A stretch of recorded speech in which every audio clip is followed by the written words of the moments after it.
Ora, bom dia a todos, bem-vindos a mais um webinar do Colégio Tropical da Universidade de Lisboa. Hoje temos connosco o Nuno Ferreira Matos, nosso convidado de hoje, Nuno Ferreira Matos do Grupo Matos Fonseca e Associados.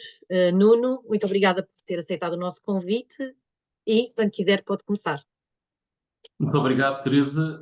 Em primeiro lugar, queria agradecer o convite que o Colégio Tropical me fez para termos esta breve conversa sobre um tema que me é muito caro. E vamos começar. Vamos começar aquilo que eu pretendo seja uma pequena conversa, que fundamentalmente vai passar por uma breve apresentação de quem é que eu sou e quem é que é este grupo MFA e porque é que estamos aqui a falar das experiências do grupo MFA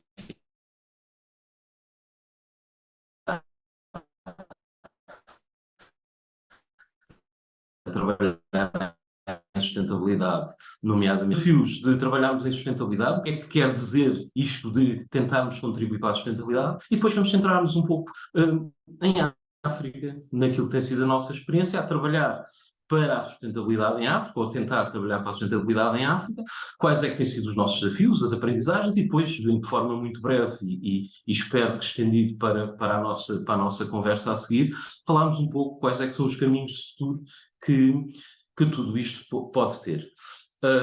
Como a Teresa disse, eu sou Nuno Ferreira Matos, sou biólogo da Faculdade de Ciências, trabalho em consultoria ambiental já há bastantes anos,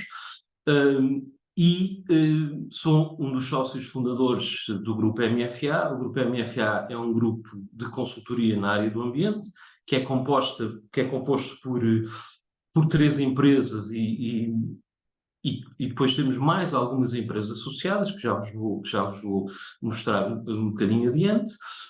O que é que nós fazemos? Basicamente, trabalhamos em tudo o que tem a ver com o ambiente, com a ecologia, com sustentabilidade, com o ordenamento do território. Tentamos trabalhar um pouco em tudo.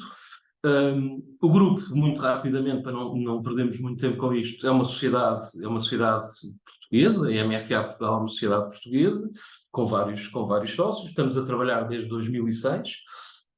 Temos também uma empresa de direito moçambicano, que é a MFA Moçambique, que é detida quase na sua totalidade pela Matos Fonseca Portugal, e que também já está a trabalhar desde 2013, se não estou em erro, portanto já há algum tempo estamos a trabalhar em Moçambique.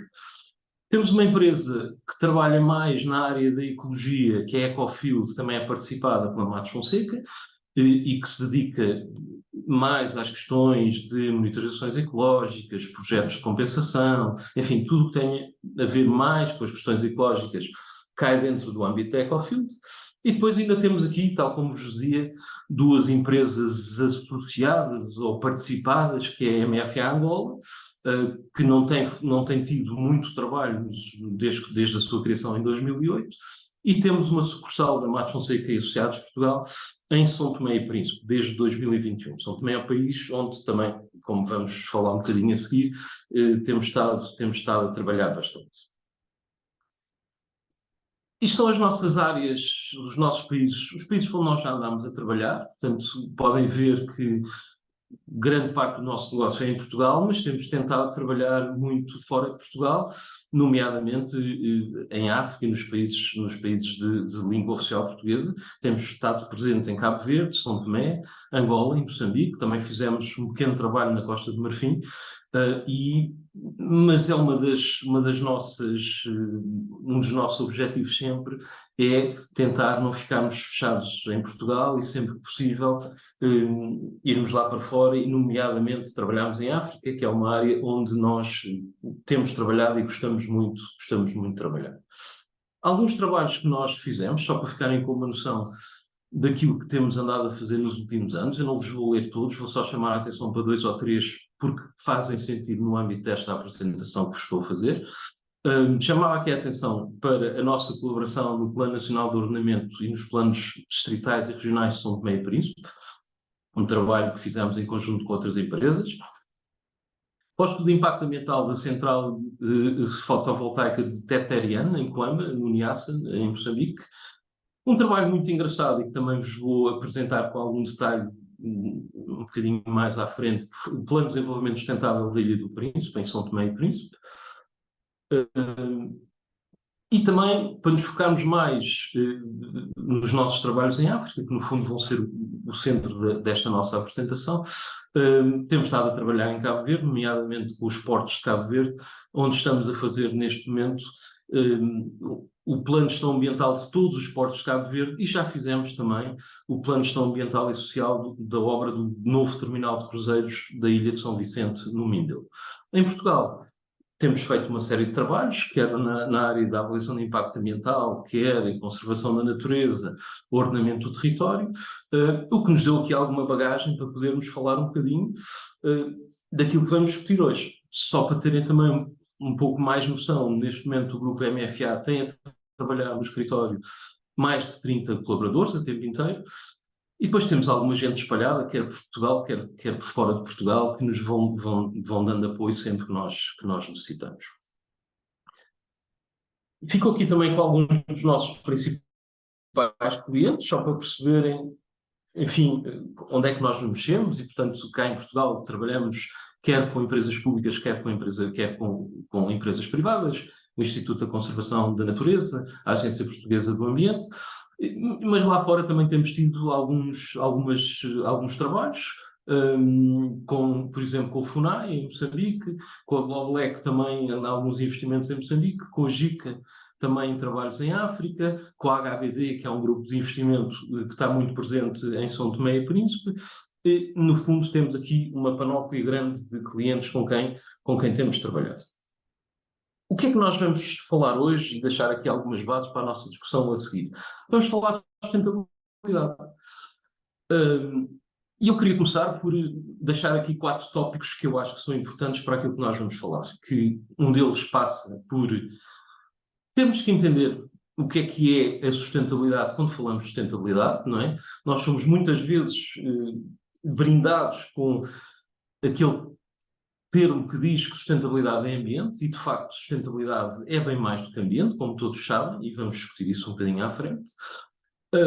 Depois vamos falar um pouco também como é que é isto de aplicar a sustentabilidade. O que é que falamos quando falamos em trabalhar para a sustentabilidade, e como é que nós, de alguma forma, podemos contribuir para compatibilizar todas aquelas componentes que encaixamos dentro da sustentabilidade. Não é fácil, é sempre um desafio, e vamos também falar um bocadinho sobre isso, centrados, como é óbvio, na experiência africana. Vamos também falar do problema da sustentabilidade no mundo que não funciona a uma única velocidade, e, portanto, não temos aqui um guião único para tentar trabalhar em sustentabilidade, para tentar aplicar a sustentabilidade. Isso é particularmente importante quando passamos de realidades muito, muito desenvolvidas para realidades em desenvolvimento. E depois vamos também falar um bocadinho sobre esta questão do que é hoje o desenvolvimento sustentável. Se desenvolver tem que passar por crescer, se a questão do desenvolvimento passa necessariamente por um crescimento económico. Hoje em dia já começamos a aceitar que não, mas o mundo está todo muito moldado para essa realidade. Obviamente, quando falamos de sustentabilidade, temos sempre aqui uma base colorida e que é importante, que são os 17 ODS, que no fundo nos guiam em tudo o que tem a ver com os trabalhos em sustentabilidade. Mas, na realidade, quando nós falamos de sustentabilidade, temos que perder aquela noção ou aquela tentativa que às vezes nos passam que estamos a falar só de ambiente. Não estamos. Quando nós falamos de sustentabilidade, estamos a falar, obviamente, de responder a uma série de problemas que temos nos dias que correm, não é? Que cada vez se tornam mais prementes e mais agressivos, e falamos de questões tão diferentes como as alterações climáticas, as ameaças à biodiversidade, as questões da poluição, a depleção de recursos naturais, mas falamos também, e isso às vezes fica um bocadinho esquecido, das questões das desigualdades sociais, da pobreza, da urbanização excessiva, dos conflitos, do acesso à saúde. Tudo isto são contributos muito importantes dentro da sustentabilidade, e quando nós queremos trabalhar em sustentabilidade, temos que despir um bocadinho aquela roupa que diz sustentabilidade e ambiente. Não é? E vamos ver que isso, em alguns sítios, é mais importante que outros. Falando na compatibilização da sustentabilidade, eu trouxe aqui só três pequenos exemplos, um bocadinho à laia de provocação, de projetos cá em Portugal, que, no fundo, pretendem falar e representar desenvolvimento, inclusivamente desenvolvimento ao nível da transição energética, que são coisas fundamentais e geralmente aceites como o nosso caminho necessário, mas que, de facto, criam aqui alguns desafios que nem sempre são fáceis de resolver. Como é que nós compatibilizamos a implementação de projetos que visam a sustentabilidade de uma forma mais lata? Como é que nós os conseguimos enquadrar com todas as questões que depois andam à volta da dita sustentabilidade? As questões ambientais, as questões sociais, as questões económicas. Isto é um grande desafio em Portugal, continua a ser um grande desafio em Portugal. Nós temos estado a trabalhar muito nesta área. As coisas não estão mais fáceis do que estavam, se calhar não têm que estar, depois podemos falar um bocadinho sobre isso, mas esta compatibilização das várias componentes da sustentabilidade é complexa. E tal como vos dizia há pouco, nós não vivemos num mundo a uma só velocidade, portanto, temos desafios de sustentabilidade, temos desafios de desigualdades que são muito complexos. E também vos trago aqui só 2 ou 3 exemplos que vocês conhecem perfeitamente, destas diferenças que existem nos vários países do mundo, e os desafios que existem na sustentabilidade são diferentes, e nós não os conseguimos olhar, nem os conseguimos trabalhar com um único guião que responda a todas as questões que podem existir para a sustentabilidade. Aqui temos um pequeno mapa com as questões da nutrição, outro com as questões da educação, e isto só nos mostra aquilo que todos sabemos, que o mundo, na realidade, tem várias velocidades e tem várias realidades, e que nós, quando queremos trabalhar essas realidades, tem que ser a nossa base de trabalho. Trago-vos aqui também, só por curiosidade, uma representação do Índice de Sustentabilidade para Portugal e do Índice de Sustentabilidade para São Tomé e Príncipe, em que podemos ver que, na realidade, estes quadradinhos têm cores muito diversas, de acordo com os países onde nós trabalhamos e com as realidades com que estamos a enfrentar. E nós, para conseguirmos, de alguma forma, contribuir para a sustentabilidade, temos que perceber que estas realidades são diferentes.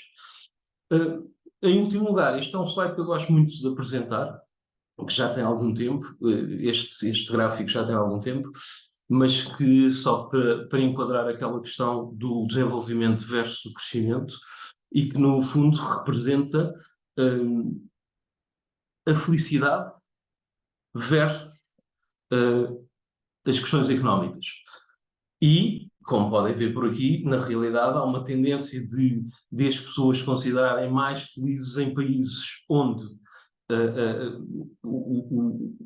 a questão económica está mais resolvida, mas isso não é assim tão realidade. Portanto, existem países onde a questão económica está muito por resolver, o crescimento económico está muito por resolver, e mesmo assim as pessoas consideram que têm um grau de felicidade superior, às vezes, até a outros países com níveis de desenvolvimento económico mais elevados.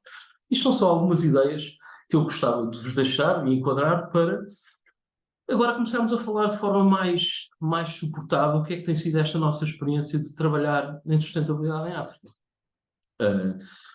Como vos disse, nós temos estado bastante em África a fazer uma série de trabalhos, e a primeira ideia que eu gostava de vos lançar, para depois podermos discutir um pouco, é há muito para fazer ainda do ponto de vista da sustentabilidade em África, mas o que há para fazer tem que ser bem feito. O que nem sempre é o caminho que é perseguido quando nós vamos para países como São Tomé e Príncipe, por exemplo, são estas fotografias que eu vos deixo aqui, ou para outros países em desenvolvimento, em que, na realidade, reconhece o caminho que tem que ser perseguido, o caminho que tem que ser feito, mas muitas vezes não há disponibilidade, ou não há vontade, ou não há querer de fazer esse caminho bem feito. Vou-vos começar a dar aqui um pequeno exemplo da Ilha do Príncipe. Nós, em 2011, estávamos calmamente aqui no nosso escritório a fazer os nossos trabalhos e recebemos um telefonema de alguém que nos disse que tinha uma proposta irrecusável para nos fazer. E qual era o desafio? Era pegar na Ilha do Príncipe e fazer alguma coisa na Ilha do Príncipe. O que é que era fazer esta alguma coisa?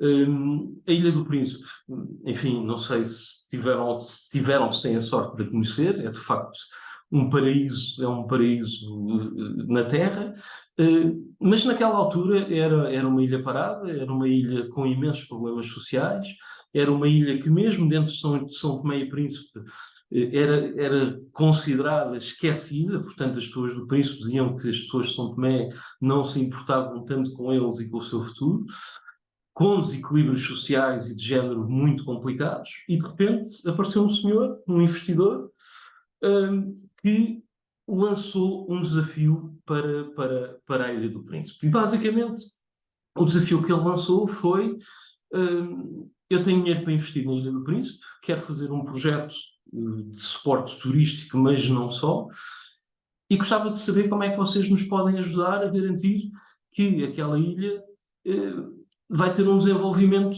suportado e que possa garantir que o meu projeto daqui a 10 anos, daqui a 20 anos, não esteja perdido numa zona, numa ilha que se degradou do ponto de vista ambiental, social, enfim, de todos os pontos de vista. Na altura, esse desafio passava e tinha passado com um convite desse senhor, que eu já vos vou mostrar, para fazer um plano de conservação da natureza. Quando falaram connosco, nós achámos que a questão do plano de conservação era curto para as realidades e para os desafios da Ilha do Príncipe. E propusemos então fazer uma coisa que eu confesso na altura não sabíamos muito bem o que era, mas não deixámos de propor, que era fazer um plano de desenvolvimento sustentável para a ilha. Aqui tem algumas fotografias daquilo que nós encontramos no Príncipe, quando chegámos lá em 2011, portanto, imensos desafios do ponto de vista, aqui vemos mais do ponto de vista ambiental. E este senhor é um senhor sul-africano, que é o Mark Shuttleworth, que teve a sorte, ou a capacidade, ou o engenho, de quando era muito novo, vender a empresa dele por 500 milhões de dólares e ficar com dinheiro para investir e para fazer a sua vida. A primeira coisa que ele fez, ou que sempre quis fazer, foi ir à Lua, ir ao espaço. E foi. Pagou uma viagem com os russos, meteu-se num foguetão e diz ele que quando andava lá em cima, a olhar para a Terra, olhou para aquela bola azul e disse que achava que aquilo era muito frágil e que tinha que fazer alguma coisa, tinha que contribuir a alguma coisa relativamente a isso. E depois teve a enorme sorte de visitar São Tomé e Príncipe. Foi à Ilha do Príncipe, apaixonou-se pela Ilha do Príncipe e resolveu que queria fazer o seu investimento na Ilha do Príncipe. Ele na Ilha do Príncipe era conhecido, ainda hoje é, se forem lá, conhecido pelo Homem da Lua, porque foi ao espaço e, portanto, ele era o Homem da Lua e nós éramos os Homens da Lua porque trabalhávamos com ele. Qual é que foi a aposta deste senhor para o Príncipe? Ele disse, foi ter com o governo regional e disse: eu tenho aqui cerca de 100 milhões de dólares para investir, mas quero investir numa ilha que seja uma ilha sustentável. E aí entramos nós. Entrou uma equipa multivariada, entre as quais de várias empresas. A Matos Fonseca e Associados foi uma das empresas que teve a trabalhar. Ficámos muito responsáveis pela parte da conservação da natureza, pelas questões ambientais.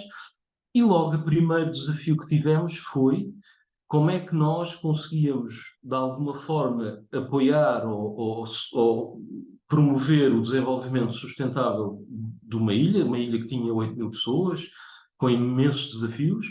Como é que nós podíamos fazer isso sem exportar para lá diretamente os nossos guiões europeus, os nossos guiões do hemisfério norte? Como é que podíamos fazer esse desenvolvimento sem repetir os erros que fizemos aqui pelos nossos lados? como é que podíamos envolver as pessoas que estavam fortemente afastadas da vida, que estavam desiludidas com o dia-a-dia. Como é que podíamos promover a igualdade numa terra onde a igualdade não era exatamente uma das apostas, nem nunca tinha sido? Como é que se podia gerar valor para a Ilha do Príncipe poder manter e poder desenvolver-se e poder avançar na ótica da sustentabilidade? E, no fundo, tivemos que pensar quais eram os caminhos que podíamos propor para fazer. Foi um trabalho engraçadíssimo, durou alguns anos. Tivemos que conhecer muito bem quer a ilha, quer as pessoas. Numa ilha com cerca de 8 mil habitantes, eu não vou dizer que falámos com toda a gente, mas falámos com muita gente.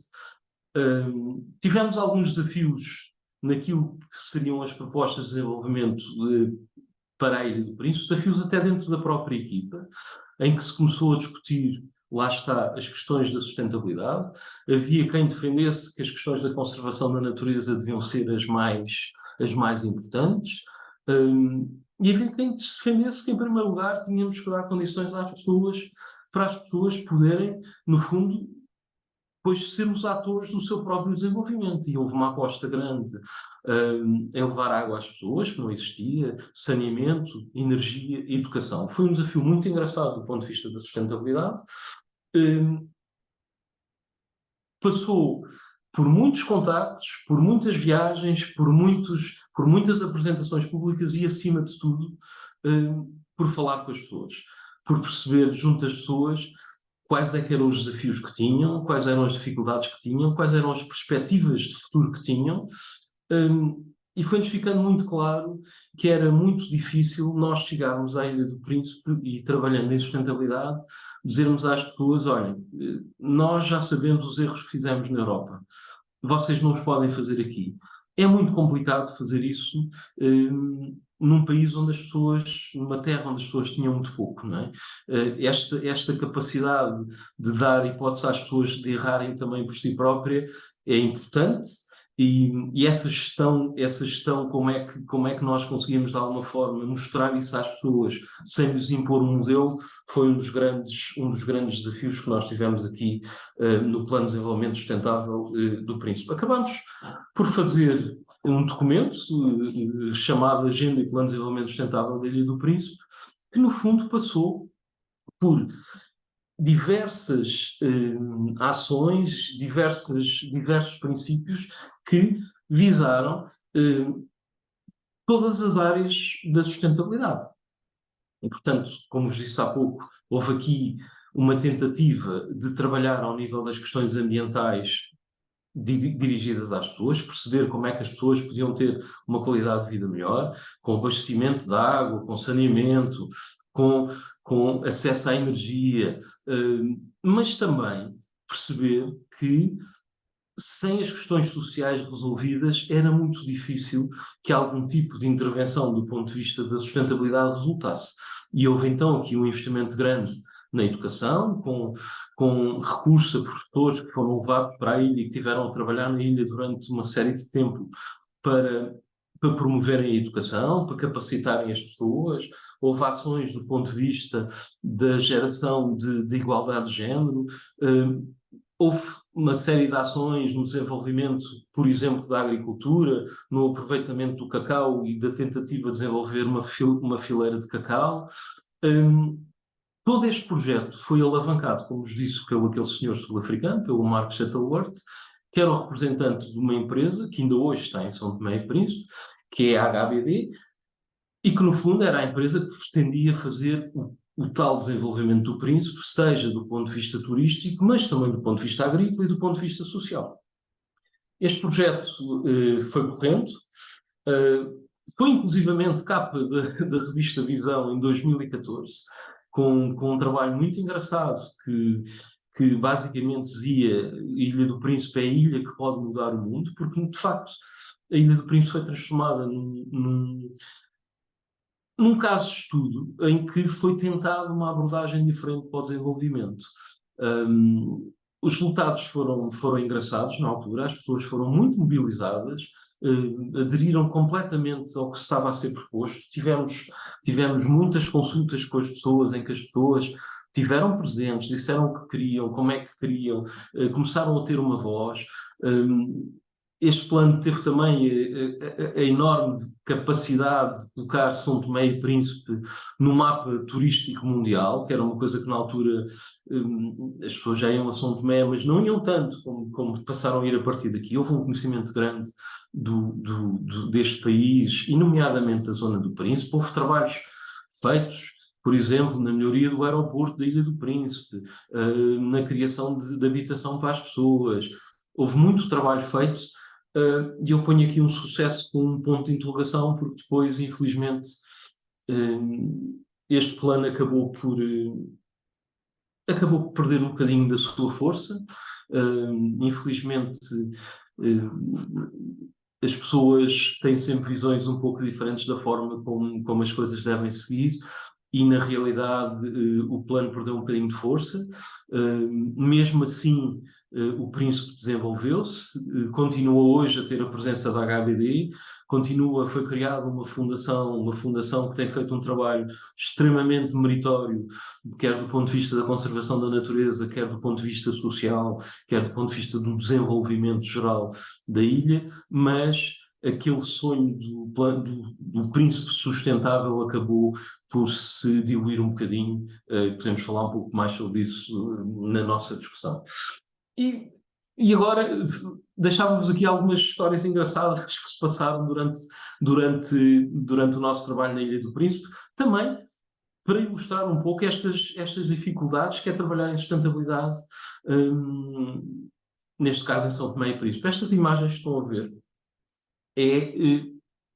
era a ponte do secretário regional Nestor, que era uma pessoa quem nós gostávamos imenso, mas houve um dia que fomos fazer uma consulta pública à comunidade da Praia Caixão, e era um dia que estava uma daquelas chuvadas que só na Ilha do Príncipe, ou só em África, mas na Ilha do Príncipe são particularmente agressivas. Nós saímos de Santo António, fomos para a zona da Praia Caixão, fomos a pé, atravessámos a linha d'água a pé para ir fazer a consulta com a comunidade.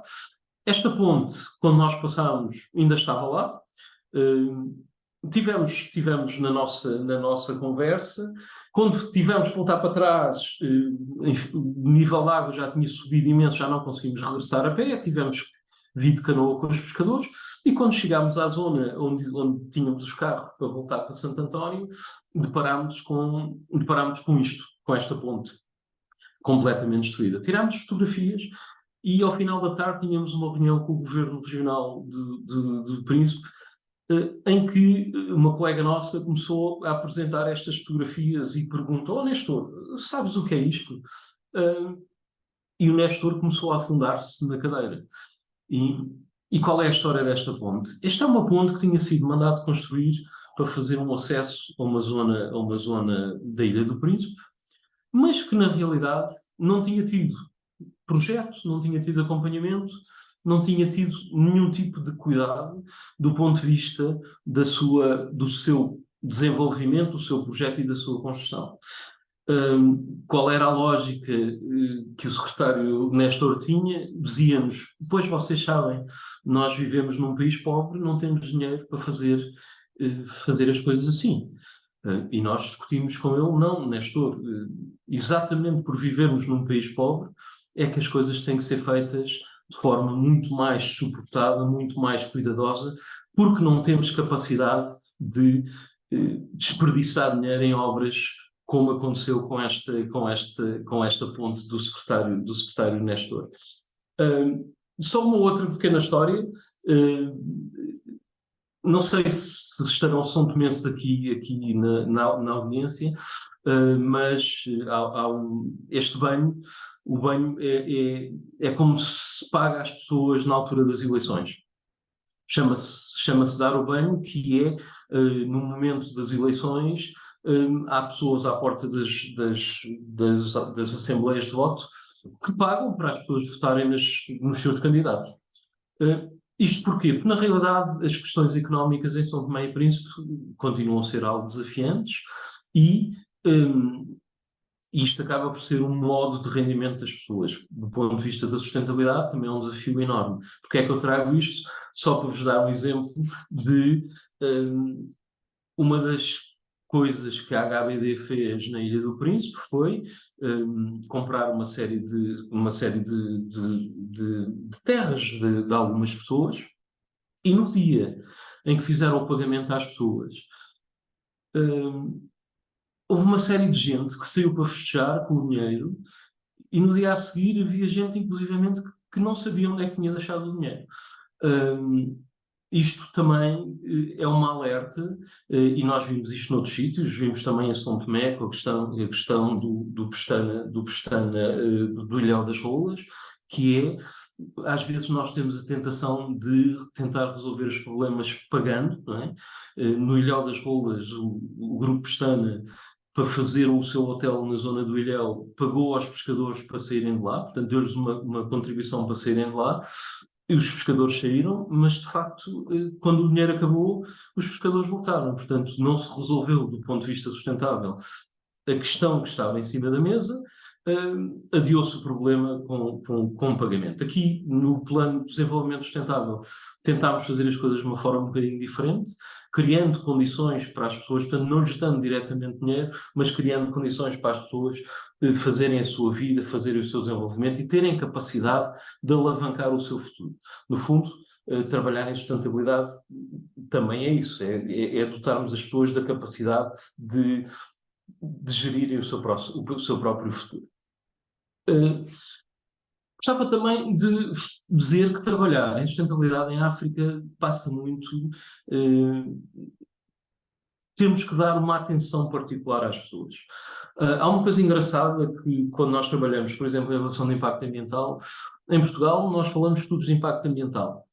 Em África falamos tipicamente de estudos de impacto ambiental e social. Isto porque, na realidade, as pessoas têm uma importância. Eu não vou dizer que é diferente da importância que tem em Portugal ou que tem nos países mais desenvolvidos, mas as pessoas, de facto, são uma peça fulcral para que as coisas possam acontecer bem. E quando nós estamos a trabalhar em sustentabilidade em África, que é o que estamos aqui a apresentar e discutir, temos de ter sempre a noção que um dos focos principais do nosso trabalho tem que ser as pessoas. As questões ambientais têm um peso muito diferente das que têm nos países com maior desenvolvimento, sendo que o acesso ao trabalho é sempre um aspecto fundamental em qualquer projeto em que nós colaboremos, em qualquer estudo que nós façamos. Porque, na realidade, a capacidade das pessoas terem uma qualidade de vida melhor do que têm é enorme, é um desafio muito grande nestes destinos. E eu aqui vou-vos só dar 3 ou 4 exemplos de trabalhos em que nós participamos e em que ilustramos exatamente a questão da importância das pessoas e do envolvimento das pessoas. O primeiro exemplo que eu vos queria dar foi nós fizemos, como vos disse há pouco, o Plano de Gestão Ambiental e Social da obra de Terminal dos Cruzeiros do Mindelo, do novo Terminal de Cruzeiros do Mindelo, que, na realidade, é um projeto fundamental e extremamente importante para Cabo Verde e para o turismo em Cabo Verde e para a Ilha de São Vicente e para a cidade do Mindelo.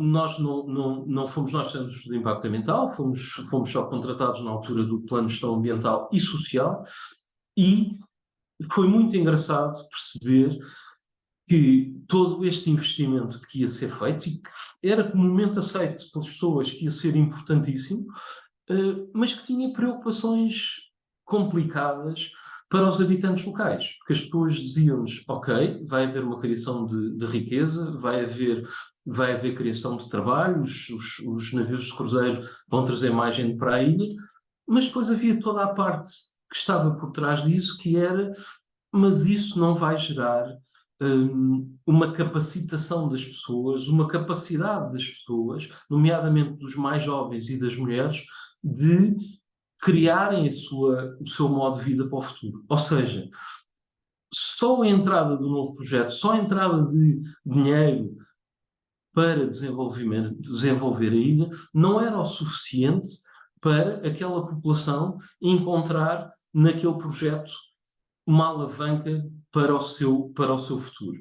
Isto foi muito discutido, foi muito falado, na tentativa de identificar projetos que pudessem, de alguma forma, ajudar a criar focos de interesse para os jovens, que não fosse só dizer, ok, nós vamos ter mais gente a trabalhar nos restaurantes, vamos ter mais gente a servir os navios de cruzeiros, mas queremos ter uma vida que seja alavancada pelo projeto.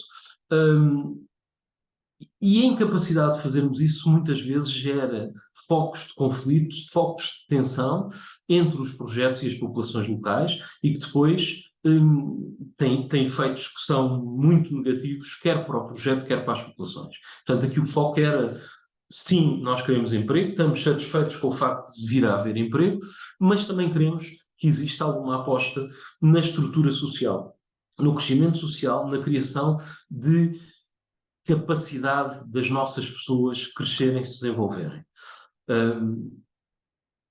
Este é um exemplo de Moçambique, do parque. Isto são fotografias de uma consulta pública que foi feita em Teterian, na zona de Coamba, portanto já no Niassa, em que foi muito engraçado também, e era uma chamada de atenção que eu vos queria fazer, que é quem trabalha neste tipo de projetos percebe rapidamente que as pessoas têm um papel fundamental, mas que muitas vezes são esquecidas.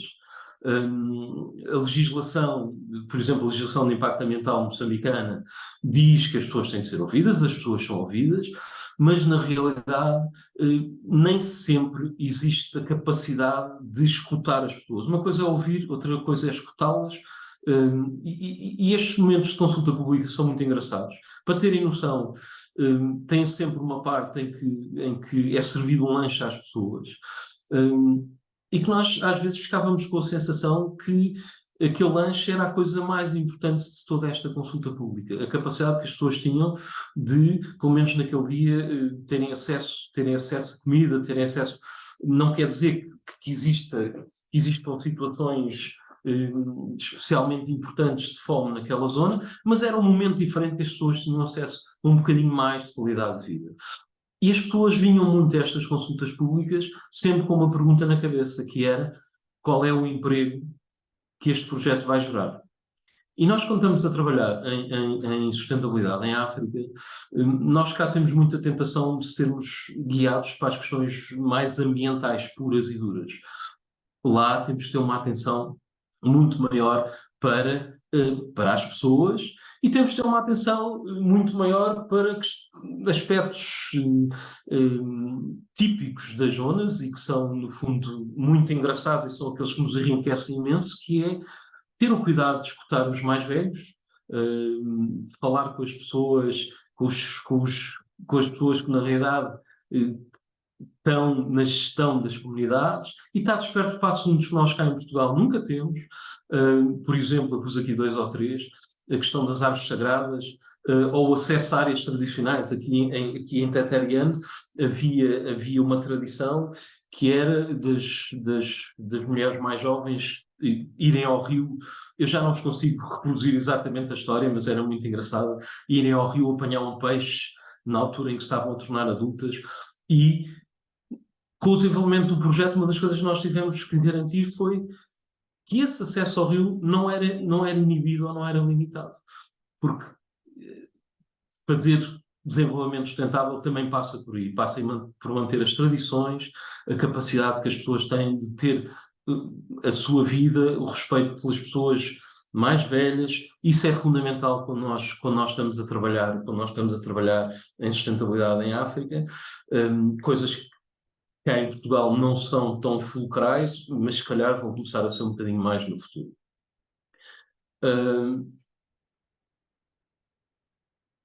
Outro exemplo. Isto foi um projeto que foi feito em São Tomé e Príncipe, neste caso mesmo na ilha de São Tomé, e que foram uma série de obras feitas por causa das alterações climáticas, para proteger as comunidades relativamente aos efeitos das alterações climáticas. Este projeto foi feito em várias comunidades, na zona de Pantufo, Melão, Buxinga, Gamboa e Cruz, e também vos deixo aqui algumas fotografias que ilustram uma realidade que, para lá do objetivo central do projeto, que era resolver as questões das alterações climáticas, estes projetos têm também que ser alavancas para resolver problemas que já existem nas comunidades e que já existem nos locais. Por exemplo, aqui podem ver situações que eram complicadas do ponto de vista, por exemplo, da estagnação das águas, com transmissão de doenças, com risco para os miúdos mais novos que iam brincar para estas zonas, riscos de afogamento, enfim, uma série de problemas.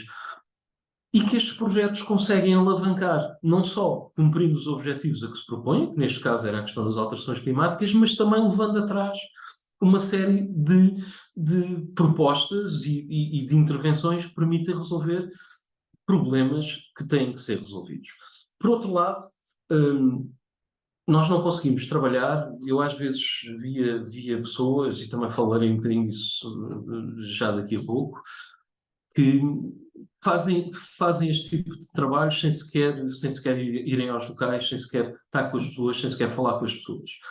Eu não vejo como é que isso pode acontecer, porque na realidade nós, para trabalharmos bem nestas áreas, para trabalharmos bem neste tipo de projetos, como em todos os projetos, temos que entender bem as áreas, temos que entender bem as pessoas, temos que escutar os seus sonhos, as suas expectativas, temos que esperar o inesperado. Nós aqui tivemos uma consulta pública particularmente animada, em que houve alguma tensão, não por causa do projeto, nem por causa da nossa apresentação, mas porque havia algumas pessoas que já tinham bebido um bocadinho mais ao almoço e foi um momento de alguma tensão, mas que rapidamente se resolveu. Lá está, com o apoio dos mais velhos, com o apoio daquelas pessoas que têm a capacidade na comunidade de orientar os mais novos e dizer as coisas são assim, e isso é fundamental quando nós estamos a trabalhar. E estes projetos têm, acima de tudo, que criar valor. Portanto, obviamente, quando alguém quer investir, quer ter um retorno em termos económicos, mas todos estes projetos têm que ser orientados para a criação de valor para as populações, para as comunidades e para os locais onde eles estão a ser desenvolvidos. E temos que ter a capacidade e a humildade de tentar educar. O educar aqui não me entendam mal, é passar as nossas experiências e dar, no fundo, uma imagem daquilo que nós achamos que são os caminhos que devem ser percorridos, mas também temos a capacidade de perceber que temos que ser educados. Temos que aprender com o que se passa naqueles locais, temos que vestir os hábitos locais. Eu há bocado comentava com a Teresa que sempre que nós temos a enorme sorte de trabalhar nestes destinos, quando voltamos para Portugal, eu acho que vimos sempre muito enriquecidos, porque temos uma capacidade muito diferente de entender problemas, de entender desafios e de entender caminhos que têm que ser feitos. Isto é algo que é muito valorizador do nosso trabalho e, portanto, o trabalhar em sustentabilidade lá fora também é o trabalhar em sustentabilidade para nós próprios e cá dentro. Mais um exemplo, este também em São Tomé e Príncipe, um estudo de impacto ambiental de um projeto, que já vamos ver a seguir, um projeto relativamente megalómano, de fazer uma zona franca na zona sul de São Tomé. E para falar da importância de saber falar com as pessoas é fundamental. Nós estávamos aqui, tem aqui também algumas fotografias, a fazer uma apresentação à comunidade local. E estavam homens e mulheres juntas na mesma sala e nós estávamos a apresentar. E de repente alguém disse, uma colega nossa, acho eu, disse nós temos que separar os homens e as mulheres porque senão nunca vamos conseguir falar com as pessoas. E na realidade ficou um grupo com os homens e foi um grupo dos nossos colegas com as senhoras E os resultados foram absolutamente diferentes daqueles que estavam a ser. Porque, na realidade, só no momento em que os homens se separaram das mulheres é que as mulheres tiveram capacidade de falar à vontade e de exprimir todas as suas questões e todas as suas angústias. E posso dizer, por exemplo, aqui, havia a enorme questão das miúdas mais novas dizerem, mas nós, na realidade, quase que não conseguimos ter infância, porque temos que começar logo a trabalhar e muitas vezes engravidam muito novas, e quando engravidam depois não podem ir à escola, e portanto há aqui sempre um futuro adiado e um futuro que tem que ser muito bem compreendido por quem está a querer fazer um investimento nestas zonas. E para nós que estamos a querer estudar as questões de sustentabilidade nestas zonas. É importante perceber que há aqui uma série de oportunidades adiadas e que têm que ser observadas sempre que nós queremos trabalhar nestes destinos e nestes projetos. E agora, enfim, para terminar, se calhar já me estou a alongar mais, só deixar-vos aqui outro desafio que acontece muitas vezes nestes destinos, que é o aparecimento de projetos megalómanos, de projetos que são feitos para irem para a gaveta e de gente que na realidade não quer trabalhar bem, que no fundo vê estas oportunidades de trabalho como uma forma de ganhar dinheiro facilmente e na realidade não veste a importância do que é trabalhar em sustentabilidade num destino como estes. Nós vemos muitas vezes trabalhos que são mal feitos, trabalhos de pessoas que não foram ao local, que efetivamente não se importaram com o que estavam a fazer. Isto advém também um pouco da existência ainda de alguma ausência de exigências locais, portanto, algumas vezes os decisores não são exigentes relativamente às pessoas que vão de fora fazer trabalhos. Continuamos a ter alguma dificuldade na obtenção da informação local. Isto, obviamente, que é muito variável, até dependendo dos países em que estamos a trabalhar, mas muitas vezes existe pouca informação disponível, poucos técnicos locais, alguma desorganização da informação. Isso às vezes é aproveitado por consultores para fazer o trabalho, enfim, o menor trabalho possível, ganhando o maior lucro possível nos projetos. E depois aparecem projetos inconsequentes. Eu mostrei-vos há bocadinho a fotografia daquele projeto Malança, que era, no fundo, é um super projeto para ser feito no sul da ilha de São Tomé, que, enfim, vale o que vale. Nos parece bastante desadequado da realidade de São Tomé. Ou, por exemplo, um projeto com que nos cruzámos ainda na Ilha do Príncipe, que era um centro da FIFA, em que às tantas, como não havia dinheiro, aquilo ia reduzindo, e o centro já só tinha camas para dormirem 10 pessoas. Quando nós lhes perguntámos, mas uma equipa de futebol no mínimo tem 11. E disse, pois, mas aqui o que é importante é fazer-se alguma coisa. É importante termos esta noção. Não podemos trabalhar mal, temos a obrigação de trabalhar bem. E depois há imenso trabalho que é feito para ficar na gaveta, que nunca sai da gaveta. Projetos que são propostos, planos que são propostos e que seriam fundamentais para que as coisas acontecessem, mas que acabam por não acontecer. E depois temos todos aqueles projetos que são implementados, mas que não é criada capacitação de técnicos locais para os manterem. E ao fim de algum tempo os projetos estão abandonados, estão destruídos, e acabam por ser uma perda de oportunidade que tem que ser repensada. Há muito dinheiro mal investido, que advém de tudo isto, e muitas vezes temos alguma vergonha de olhar para os ensinamentos passados. Isso aconteceu-nos na Ilha do Príncipe, fizemos um projeto para identificar zonas de abastecimento de água e acabámos por perceber que as melhores zonas de abastecimento de água já tinham sido identificadas há muitos anos atrás pelas pessoas que foram lá fazer as primeiras roças e tudo mais. Portanto, temos que olhar para os ensinamentos passados, temos que perceber o que é que já fizemos, o que é que fizemos mal, o que é que fizemos bem. E em jeito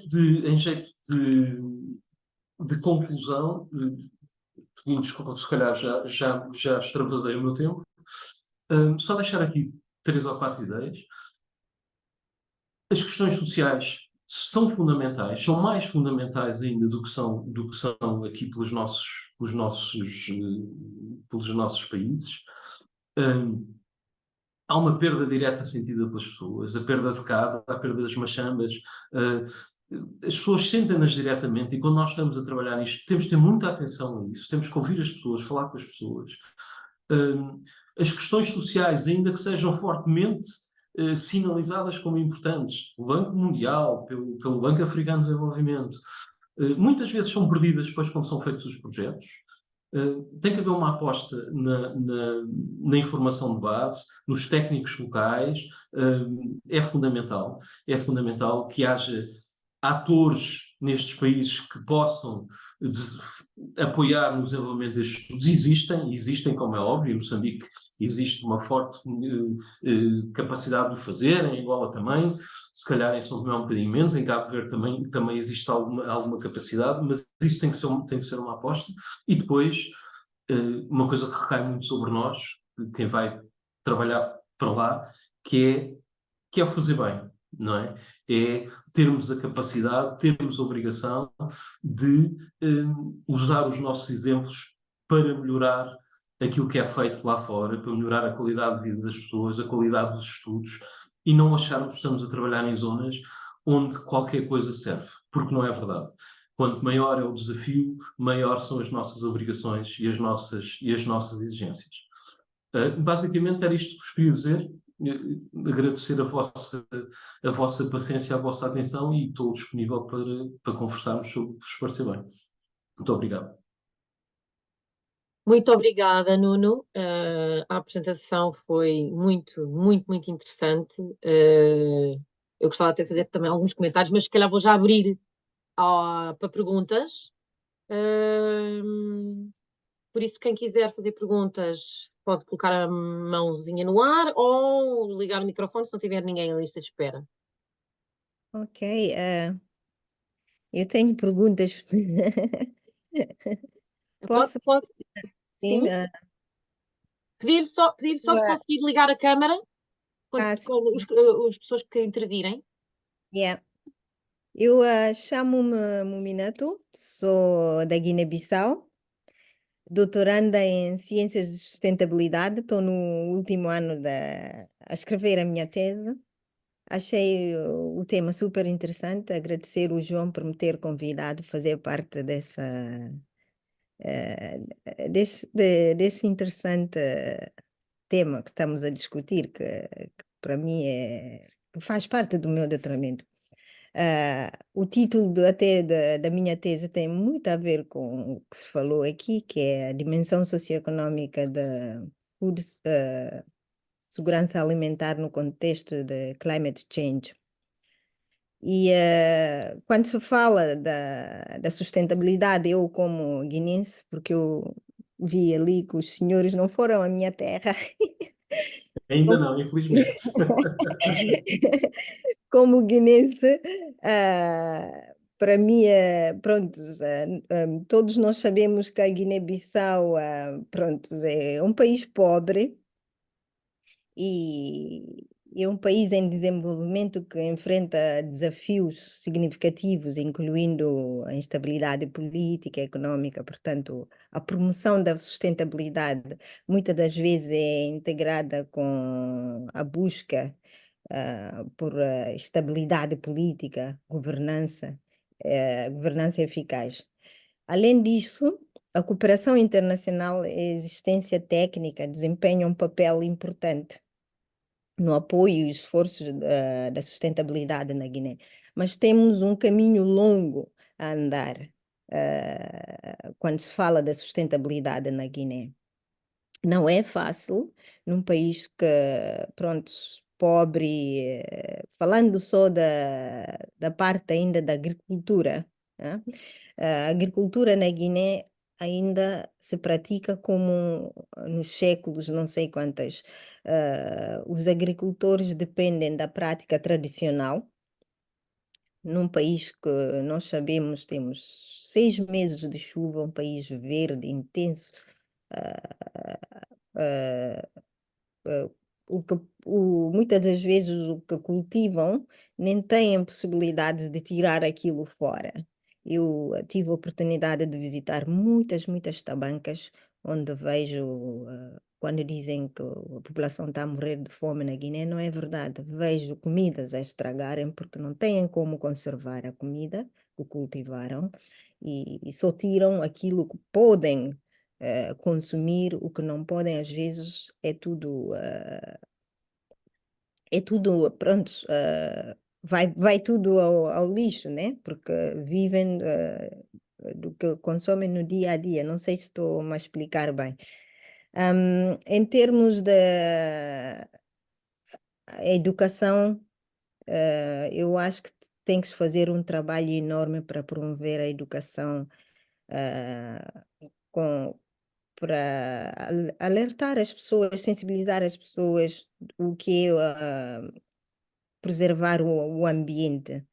E também têm dificuldades em termos de lixos na Guiné, é uma coisa horrível. Eu cresci cá fora, vivo em Londres.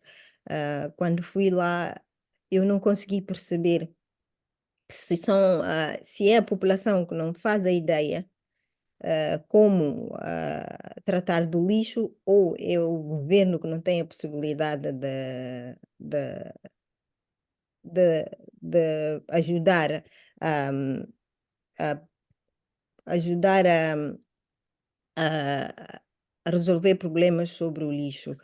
E fiz essas pesquisas todas e cheguei à conclusão, é a pobreza. A Guiné-Bissau, neste momento, só tem 2 ou 3 caminhões para ajudar a tirar o lixo. Isto é lamentável. Há muitas situações, quando se fala da sustentabilidade na Guiné, não é que não fazem um esforço, mas a pobreza também extrema não ajuda.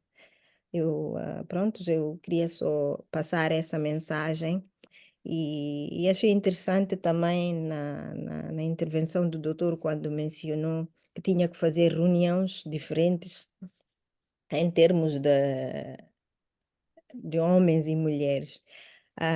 Vindo da Guiné, num país pequeno com 40 e tal etnias, eu conheço isto bem.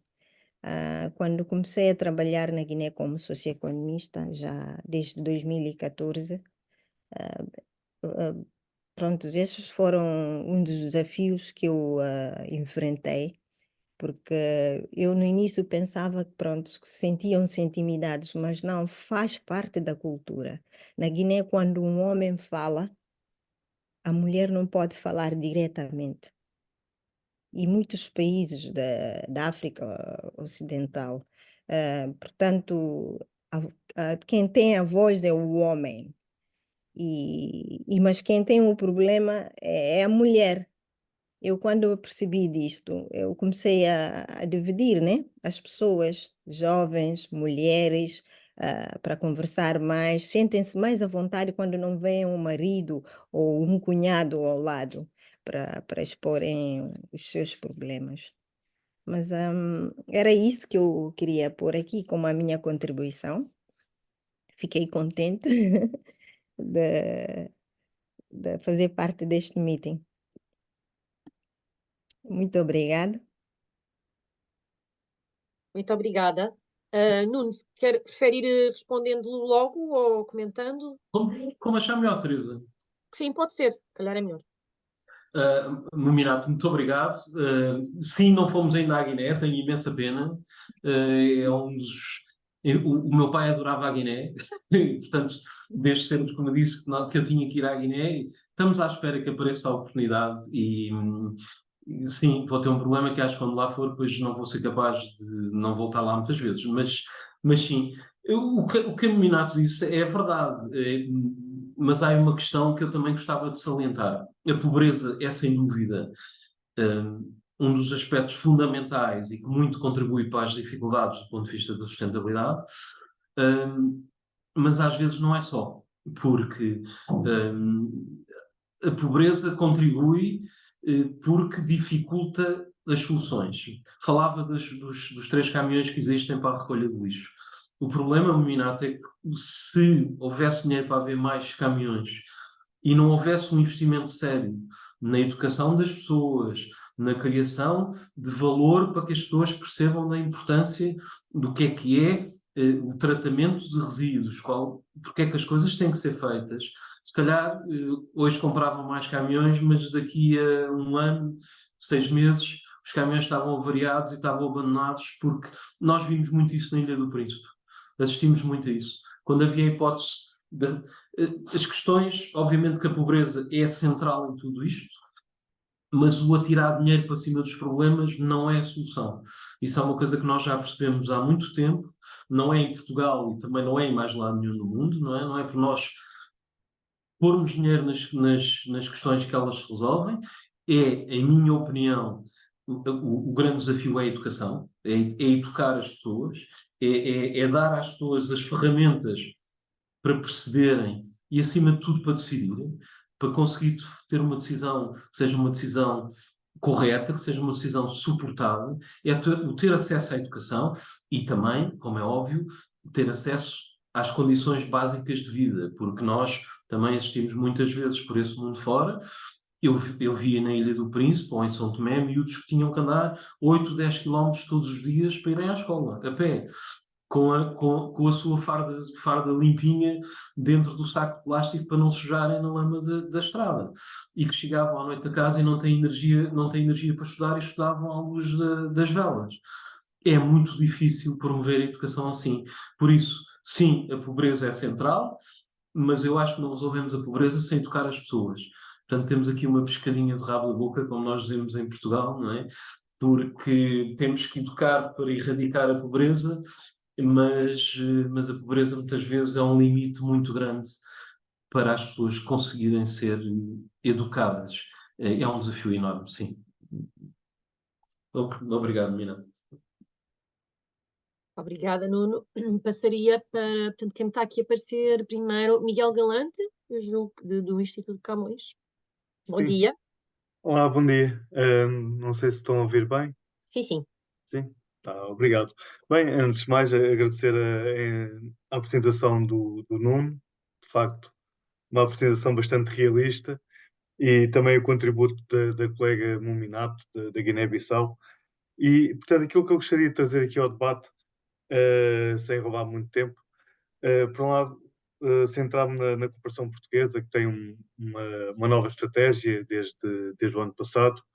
A estratégia é essa que está fortemente ancorada na Agenda 2030 e, como tal, de certa forma, responde aos desafios da sustentabilidade e todas essas dificuldades ou obstáculos que existem.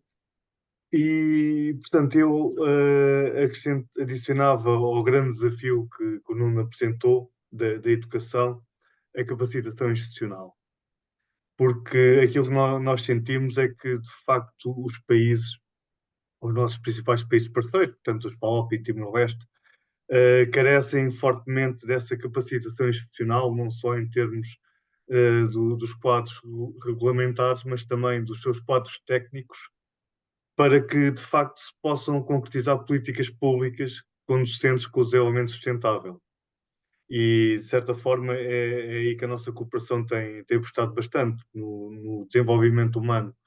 Portanto, a nossa cooperação não é uma cooperação rica, como a alemã, a francesa, a britânica ou a italiana, mas é uma rica cooperação, porque centramos nas pessoas. E, de facto, eu estava a ouvir os testemunhos dos vários projetos do Nuno, da forma como envolve a população, e essa é a marca da nossa cooperação, uma cooperação que vai ao encontro das populações, das suas necessidades, o que torna tudo muito mais complexo e mais difícil no terreno, mas, por outro lado, produz resultados muito mais duradouros comparado com outras cooperações que, ao fim e ao cabo, injetam o dinheiro no terreno, mas depois não se preocupam com o dia seguinte. Ou seja, se de facto existiam pessoas capacitadas para dar seguimento a esses projetos que custaram, em alguns casos, alguns milhões de euros ou de dólares.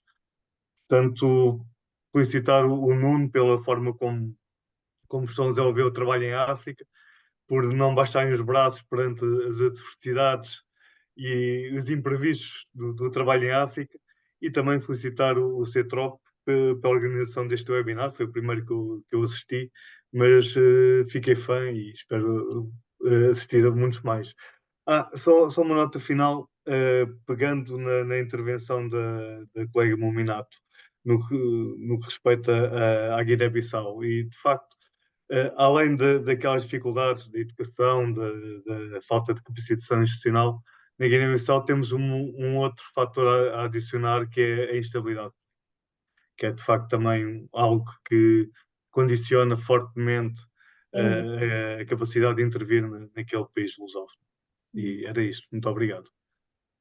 Obrigada.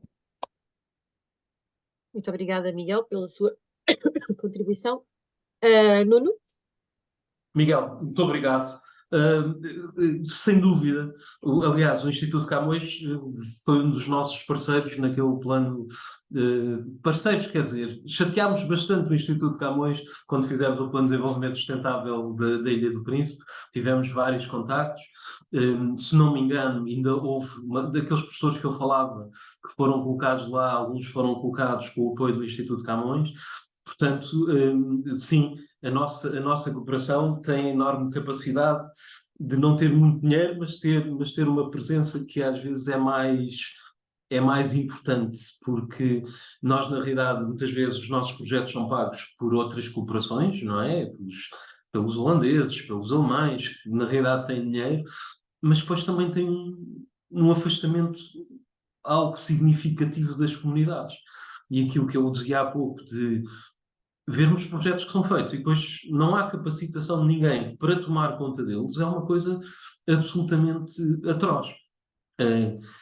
Relativamente à capacitação, eu acho que hoje em dia começam a aparecer, em alguns países, pelo menos, em alguns destes países, começa a aparecer uma nova geração que já tem capacidade e que vai tendo capacidade para estar a outro nível naquela discussão que tem que ser feita, naquela integração que tem que ser feita. Portanto, eu acho que os sinais são bons, podiam ser melhores, mas começamos a ter uma nova geração mais capacitada e que eu acho que no futuro vai resultar em momentos melhores de cooperação, Miguel. Acho que temos que ter esperança e acho que isso já se nota em alguns sítios e penso que vai ser algo que vai continuar a acontecer. Obrigada, Nuno. Daria a palavra. Miguel Bugalho. Olá, bom dia. Estão-me a ouvir? Sim, Bem? sim, perfeitamente. Às vezes este microfone não. Nuno, parabéns, obrigado pela apresentação. Alguns dos trabalhos já conhecia. Como sabes, uma das minhas paixões é esta articulação entre conservação e pessoas, e portanto vocês nos vossos projetos isso está sempre subjacente. Mas queria só fazer uma pergunta muito, muito concreta, e se calhar apelando ao teu passado como biólogo, que é desses exemplos Moçambique, Príncipe, Cabo Verde, vocês com certeza que se depararam com as questões da conservação da biodiversidade, imaginemos uma espécie ameaçada, estritamente protegida, e depois alguma restrição que tivesse que ser imposta às pessoas para a conservação da dita espécie. Então, apenas como exemplo, podes apresentar alguns casos dos vários projetos em que tens estado envolvido desta articulação de um valor de biodiversidade e as pessoas, e como é que vocês abordam, como é que fazem, como é que explicam às pessoas no concreto. Obrigado, Miguel. Olha, vem-me logo à cabeça uma coisa que eu há bocado era para dizer na apresentação, e depois achei que já estava a ultrapassar muito tempo, e que era uma coisa, dois casos engraçados de São Tomé e Príncipe. Um que tinha a ver com a questão da preservação da mancha florestal na Ilha do Príncipe. A Ilha do Príncipe já teve uma mancha florestal muitíssimo importante do ponto de vista da conservação da natureza, que entretanto foi sendo degradada ao longo do tempo, seja com os vários momentos de ocupação agrícola, primeiro com o açúcar, depois com o cacau, portanto houve ali alguma alteração, mas nós na Ilha do Príncipe deparámos com uma coisa muito engraçada, que era grande parte da energia que é consumida na Ilha do Príncipe continua a ser biomassa. O que é que isto quer dizer? As pessoas cortam árvores para ter energia. E não só cortam árvores para ter energia, como cortam árvores para construírem as suas casas, construírem as suas cabanas. Portanto, é toda uma sociedade que está muito pendurada no aproveitamento florestal. E quando nós chegámos lá, uma das preocupações que nos colocaram logo foi as pessoas estão a invadir a floresta, nomeadamente o Parque Obu, e estão, Parque do Príncipe, e estão a destruir a mancha florestal. Vamos proibir que as pessoas façam esse aproveitamento da matéria florestal. E nós, tu chamavas o meu passado biólogo aqui, mas eu às vezes o meu passado biólogo não consegue deixar de estar preocupado com outras coisas, e nós aqui dissemos, tu muito bem, mas não é proibindo as pessoas de ir à floresta que se faz conservação, porque as pessoas, tu não podes de repente cortar o acesso das pessoas a um meio de subsistência que para eles é tudo, não é? E teve que haver, e era aquilo que eu dizia, que o plano depois acabou por ficar curto e não cumpriu tudo aquilo que devia ter cumprido, e nós temos antes, nós dizermos às pessoas, olha, não vais para a floresta cortar as amoreiras, ou não vais para a floresta, temos que criar as opções para as pessoas poderem não ir à floresta cortar as árvores. Isso nem sempre é fácil, porque nós temos a tentação, ou enfim, há uma tentação invertida nestas coisas, Miguel, e que em África é muito, eu sinto muito. Grande parte destes estudos em África e destes projetos em África são enquadrados por envelopes ambientais fortes, por exemplo, do Banco Mundial, ou do Banco, que tem, do ponto de vista, mas tu, quando te deparas com problemas, como tu colocavas, de espécies que te exigem fazer a identificação de comunidades particularmente ameaçadas, e tu tens que resolver esse problema. Mas a resolução desse problema dificilmente pode passar porque tu simplesmente dizes às pessoas não mexam, não tocam, não façam. E, portanto, esse entendimento às vezes é difícil de tu passares, nomeadamente para os técnicos do Banco Mundial, explicar-lhes, olhem, estes senhores vão continuar a cortar árvores até ao momento em que lhes seja dada uma alternativa para fazer isso. Outra coisa muito engraçada que aconteceu em São Tomé e Príncipe tinha a ver com as tartarugas. As tartarugas de espécie ameaçada, e nós chegamos lá e com o governo regional, enfim, temos que perceber como é que inibimos a caça da tartaruga, não é? A tartaruga é uma espécie que é consumida por tradição. E saiu uma lei para impedir a caça da tartaruga. E houve um dia que nós estávamos no Príncipe, e eu estava a falar com o senhor, acho que era um pescador, e disse, então, vocês aqui continuam a comer tartaruga? Não, isso é proibido, nunca mais tocamos na tartaruga. Boa, não sei o quê. Então, olha lá, e qual é o valor que vende a tartaruga no mercado? Ainda ontem comprei, estava a não sei quantas dobras o quilo. É difícil, Miguel, é difícil. Nós temos tido alguns exemplos, mais em São Tomé, como te digo. Em Moçambique, Cabo Verde, não tivemos ainda nenhum exemplo que tenha mexido mais diretamente com questões de conservação, em que tenhamos tido esse problema. Agora, eu acho que a solução é tal como em Portugal. Eu acho que tu, para fazeres conservação, tens de ter pessoas. Não tens pessoas, se optas só por dizer isto não se faz e nós temos é que preservar, as coisas não vão ter um bom fim. E quando nós propusemos que, em vez de fazer um plano de conservação para a Ilha do Príncipe, se fizesse um plano de desenvolvimento sustentável, foi por aí, não é? Eu acho que nós, deste ponto de vista, temos de ter os olhos focados mais no futuro e perceber como é que podemos levar as pessoas, primeiro, a perceberem que os valores são importantes, não é? E isso é relativamente simples tu explicares às pessoas, até porque há um grande conhecimento e um grande respeito. As pessoas vivem mais perto da terra e, portanto, as questões da conservação se calhar, são mais fáceis de explicar por aqueles distintos.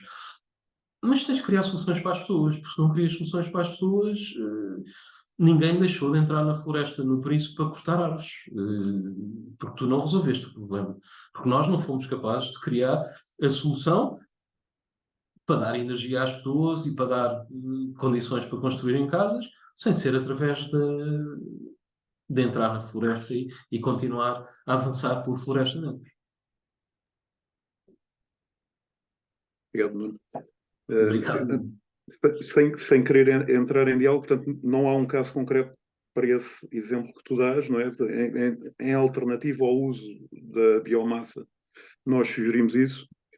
Há um exemplo em que eu tive a sorte de participar no Acre, no Brasil. Basicamente, uma das causas da deflorestação é o gado.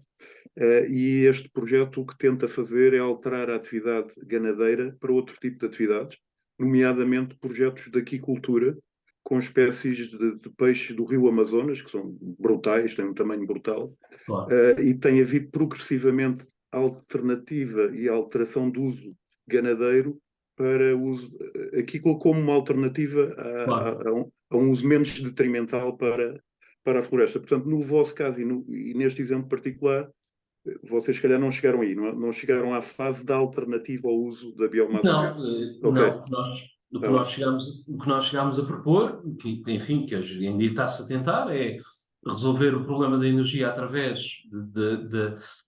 da introdução de novas fontes de energia, projetos solares, fundamentalmente projetos solares. A questão dos materiais de construção é muito complicado, porque tu ali, para além de tudo, tens uma dupla insularidade. Portanto, tudo o que chega à Ilha do Príncipe tem que passar por São Tomé e depois vai para o Príncipe. E, portanto, o custo de todos os materiais que venham de fora é um custo incomportável. Isto passava-se também com a questão das areias, porque quem não construía em madeira usava a areia das praias para fazer construção. E o Príncipe está com um problema grave de desassoreamento. E tentou-se na altura, inclusive, ir buscar areia a outros países, nomeadamente à costa da África continental, mas os custos da coisa eram brutais. E estamos a falar, de facto, num país que não tem essa capacidade e, portanto, essas transformações têm que ser feitas, não é? Nós, na altura, propusemos algumas manchas florestais que iam ser mantidas e desenvolvidas só para esses fins, mas a coisa acabou por não se avançar como devia ter avançado, porque na realidade o plano depois ficou um bocadinho pelo caminho, infelizmente. Ok, obrigado. Posso seguir? Ok, obrigada. Vou passar então para a Maria Maia, da FCT. Maria, olá, bom dia, bom ano. Olá, muito bom dia. Eu creio que me estão a ouvir, não é? É um gosto Sim. e um prazer e muito obrigada ao Centrop por este convite ao Nuno Matos, que já não via há muitos anos, e congratulo por esta interessante apresentação. Eu não tive no início, por isso gostaria de fazer algumas perguntas que se calhar não foram explanadas no início, mas eu não tive a oportunidade, como referi. Uma delas diz respeito ao envolvimento de pessoas locais, técnicos ou não técnicos, na vossa equipa de projeto, não é? Porque é sabido que a realidade é completamente diferente. Eu piso esse terreno já desde 2009, não especificamente o Príncipe, mas África, e conheço as realidades, os valores sociais, os princípios e os valores pelos quais assentam estas sociedades que enunciaste e muito bem, e gostaria de perceber se de facto houve envolvimento de pessoas locais ou técnicos ou não técnicos nesta equipa destes projetos que foram desenvolvidos, porque eles no fundo ajudam a quem não tem tanta experiência de terreno a balizar muito esses valores e princípios que tu enunciaste diversos, não é? E que esses contribuem para o sucesso ou o insucesso ou o tempo, que é crucial também nestes projetos, aliás, em tudo, o tempo e o espaço, não é? Que são fundamentais para a boa execução e os bons resultados e produtos resultantes deste projeto. É claro que aqui, e aliás, em quase toda a África, a sociedade e a natureza são unos, são um só, não é? Portanto, não é como nós, pelo menos eu tenho essa sensação enquanto vivendo nesta sociedade e indo à outra sociedade, que de facto o conceito de natureza e o homem faz parte da natureza, não é? E essas situações que tu enunciaste, e bem, como o corte de florestas, etc., para fazer a comida, não é? Para cozinhar, sobretudo, e para aquecer, mas de facto são problemas que à nossa luz são problemas com impactos muito grandes, não é? Mas que para eles, ou seja, é a percepção que eles têm, gostaria um bocadinho de ouvir relativamente a isso, não é? E outra pergunta que tenho é sobre a continuidade deste projeto grande no qual portanto, tiveram a desenvolver, não é? De que modo é que este projeto teve continuidade ou não? Porque depois acabei por não saber o final da narrativa. Muito obrigada. Muito obrigada. Muito obrigado, Maria. Bom, respondendo à primeira questão, sim, nós tentamos sempre envolver técnicos locais. Nem sempre é fácil, nem sempre conseguimos identificar as pessoas, mas tentamos sempre fazê-lo e tentamos sempre fazer em várias vertentes, normalmente em várias vertentes. Na vertente social, tentamos sempre ir buscar alguém local, porque facilita o contacto, facilita a conversa, dá-nos aquelas orientações para a forma, eu quase que lhe chamaria o protocolo, que temos que seguir, porque ali o protocolo é importante, não é? Nós estamos muito habituados àqueles nossos protocolos muito formais, mas ali o protocolo não é menos importante. Há passos e há maneiras de falar com as pessoas e temos de saber com quem falamos primeiro e isso é fundamental. E se nós entramos com o pé errado, dificilmente depois conseguimos fazer isso. Portanto, do ponto de vista, tentamos sempre ter alguém que nos ajude aí. Obviamente que ao longo destes anos também fomos aprendendo, mas gostamos, até porque achamos que isto é sempre um caminho duplo, não é? Porque nós estamos a ganhar com isto, mas também temos que deixar lá alguma coisa. Aquilo que o Miguel falava há bocado da capacitação, a capacitação também passa por estes momentos de contacto e de partilha e de criação de valor que nós tentamos deixar. Portanto, na questão social nós deixamos, na questão, também aqui um bocadinho respondendo ao Miguel, na questão ecológica muitas vezes também. Tentamos sempre procurar pessoas locais que têm um conhecimento, como é óbvio, muito diversificado daquilo que nós temos.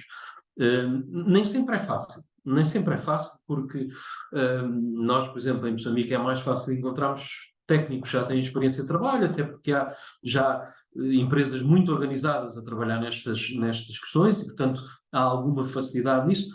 Outros sítios é mais complicado. São Tomé e Príncipe é um desses exemplos, é difícil.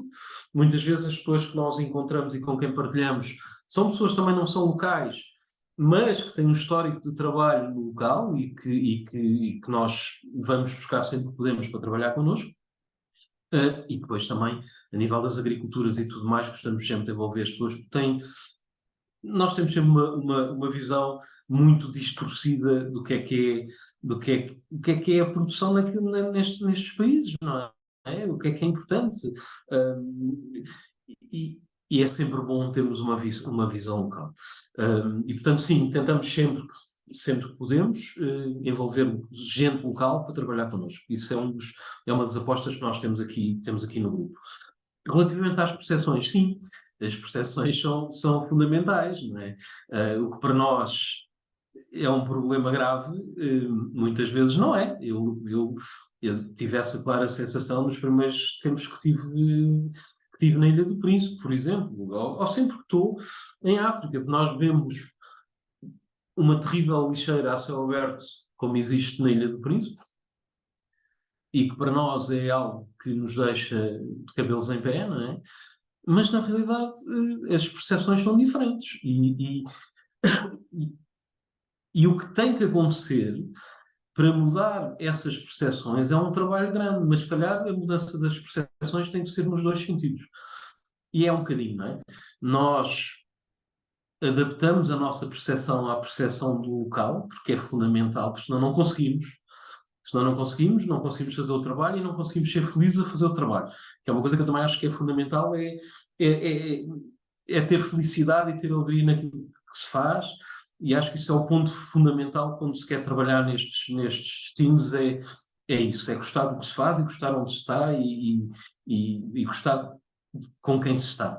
E, portanto, a nossa percepção é adaptada, mas a percepção do lado de lá também vai sendo adaptada. As pessoas também vão sendo educadas, entre aspas. Eu não gosto deste termo educado, porque parece que há aqui alguém que tem uma realidade que é que é melhor que a outra, e não é. É aqui uma partilha de experiências e que vai guiando estas percepções. Relativamente ao capítulo final do Plano de Desenvolvimento Sustentável, o plano começou a ser implementado na prática, mas depois houve ali umas situações complexas com a equipa que estava a implementar. Nós, nesses momentos, nós já não estávamos na implementação direta do plano, continuávamos a trabalhar com o promotor, mas a nível ambiental, de sustentabilidade, noutros projetos que eles tinham, a coisa acabou por cair um bocadinho. Não morreu completamente, existe hoje a Fundação Príncipe, que tem feito um trabalho notável do ponto de vista muito da conservação, mas também das questões sociais. Existe toda a parte de desenvolvimento turístico que, no fundo, estava a alavancar este projeto, manteve-se. E houve uma coisa que ficou, que é todos aqueles momentos de partilha e de contacto com as pessoas, entre nós e entre os habitantes do Príncipe, ficou. O Príncipe hoje não é o Príncipe que nós conhecemos quando fomos para lá em 2011, nem pouco mais ou menos. Também já não é o que foi, porque as coisas depois também acabam por se perder um bocadinho pelo caminho. Mas mudou significativamente. O que nós encontramos em 2011 era um bocadinho assustador. E mudou. Acho que as pessoas ganharam uma capacidade de... Há bocado falava-se das mulheres. Eu acho que, por exemplo, as mulheres ganharam uma capacidade de perceber que, na maior parte das vezes, são a alavanca de tudo o que acontece naquelas terras, não é? São as mulheres que trabalham, são as mulheres que, enfim, e isso aí mudou. E, portanto, eu acho que houve uma melhoria enorme e houve um resultado muito, muito positivo, e depois São Tomé e Príncipe no mapa, que eu acho que, do ponto de vista, pelo menos turístico, tem levado para lá e gente, e tem levado investimento, que é uma parte importante, não será, se calhar, a mais importante, mas é importante para tudo o que é preciso fazer. Muito obrigada. Muito interessante. Não sei se ainda posso dar só aqui mais uma chega, Teresa. Posso? Pode ser, Maria, assim, uma coisa rápida. Olha, muito obrigada, muito rapidamente, e também adicionando algo que o Miguel Galante já teve a oportunidade de referir. Portanto, além da estratégia de cooperação internacional, estratégia portuguesa para a cooperação internacional, como sabem, na qual todos os organismos públicos estão a trabalhar em convergência, não é? Nós aqui, portanto, do lado da ciência, temos também a estratégia de cooperação internacional, que também está alinhada com a estratégia global, nacional, não é? Que resulta de uma resolução do Conselho de Ministros de 2016, e na qual nós trabalhamos em conjunto também com o Camões. Só para referir que, a nível da política europeia e da estratégia europeia, está em curso a implementação de uma estratégia de cooperação internacional, designada Global Gateway. Eu vou pôr aqui no chat para todos, porque eu acho que é importante todos estarem em conhecimento desta estratégia, não só, portanto, ao que se faz a nível nacional, mas também ao nível europeu, porque nós estamos, como sabem, neste contexto. Portanto, eu sou membro da Task Force deste Global Gateway cá em Portugal, do qual fazem parte os vários organismos públicos. E só para vos dizer que esta estratégia de cooperação internacional, que tem uma componente importantíssima de capacitação, que foi aqui referido pelo Nuno e por todos, e também de investigação, portanto, é uma estratégia que é trabalhada em conjunto com os países terceiros. Portanto, é uma coisa que, lá está, de co-criação e de co-construção. Não é nada que é imposto, e aqui foi referido isso durante a apresentação do Nuno, e que é um aspecto muitíssimo importante de diferenciação perante outras estratégias de outros países do mundo, que são ou doadores ou que, enfim, não têm um envolvimento com os países terceiros, e aqui estamos a falar em África, não é? Mas também com outros países do mundo. Depois, ao nível aqui da FCT, da Fundação para a Ciência e Tecnologia, como sabem, temos vários apoios. E refiro que estes apoios, todas as entidades nacionais são elegíveis para financiamento, não é? Temos, portanto, uns concursos que são lançados no âmbito de um protocolo entre a Fundação para a Ciência e Tecnologia e a HCAN, para Knowledge for Development, portanto, conhecimento para o desenvolvimento, que também assentam, sobretudo, para resolver problemas que são também de países, sobretudo da África. Temos o Centro LP, Centro Ciência LP, como sabem, ou como que talvez não tenham conhecimento, que também tem um conjunto de redes, e uma delas é nas ciências agrárias, e outra na biodiversidade, portanto, nestes temas que foram aqui abordados e que também vos poderá interessar, e também lançamos outros concursos ao nível europeu e também bilateral com esses países. Portanto, qualquer informação que desejem, a Teresa Vaz tem o nosso contacto ou o meu contacto, eu também posso pôr aqui, e muito obrigada por esta oportunidade, Teresa. Obrigada.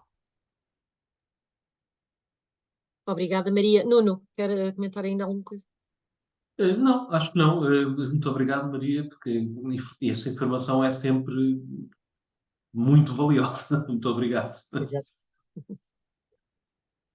Bom, então, como já estamos assim um bocadinho atrasados, eu vou encerrar o webinar, agradecendo mais uma vez ao Nuno a disponibilidade. Houve pedidos, Nuno, não sei se depois pode partilhar comigo a apresentação, eu assim envio Claro para que os sim, participantes. Teresa. Pronto. De Sem qualquer das problema, formas, claro que sim. isto será colocado no nosso YouTube, no YouTube do Colégio Tropical. Podem consultar esta e outros webinars anteriores. E pronto, mais uma vez, muito obrigada. Nós costumamos, para quem está cá pela primeira vez, nós costumamos ter webinars mensais, costuma ser à segunda, terça-feira de cada mês. Às vezes há ligeiras alterações por causa dos oradores, mas normalmente é à segunda, terça-feira de cada mês. E pronto. Obrigada mais uma vez, Nuno. Muito Penso obrigado. que toda a gente gostou muito, pelo que se pôde ver pelo debate. Muito obrigado, Teresa. Muito Obrigada. obrigado a todos. Um bom dia a Deus, todos. até a próxima. Deus.